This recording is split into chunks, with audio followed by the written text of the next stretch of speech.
So my ex-husband and I divorced about 5 years ago, and we'd been together for 17 years at that point, and we had young children together, but we were going in different directions.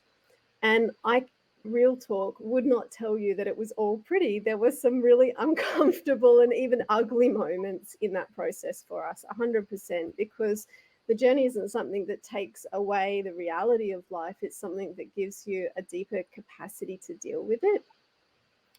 But what I can say is that going through that process, we were able to really use the tools and come to this place of really deep respect and even forgiveness and healing through the process of our divorce, and really commit to the co-parenting that we do together now.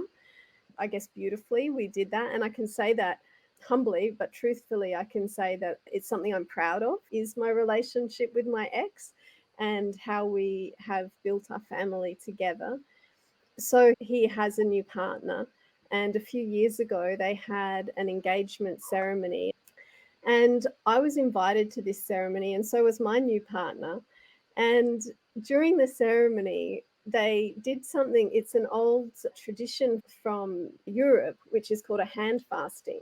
So it's like when you tie a ribbon around the hands of the people who are getting engaged, and it symbolizes their commitment to each other.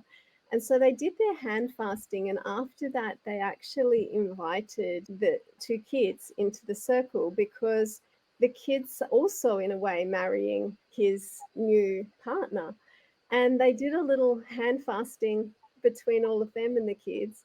And then they invited me and my partner into the circle. And we also did a hand, they had these little ties for us as well.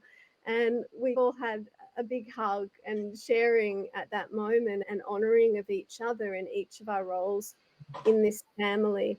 And it was such a profound moment. Like, there were people who were present who just said they had shivers, they were crying, just to see that this was possible, that people could, instead of having a really difficult, estranged kind of relationship, were able to work through the challenges of divorce and then of new partners and shared parenting. And it's not to say that other people's stories will be the same as that if they do the journey or anything like that, but that I can honestly say that it was all of the journey tools over the years that I'd used them that had helped me to ground in those values and understand the power of forgiveness and the importance of staying open to what is possible beyond the ideas we have in our head of what a family should look like, or even what a divorced family should look like, but being open to what's possible between us when we come from love.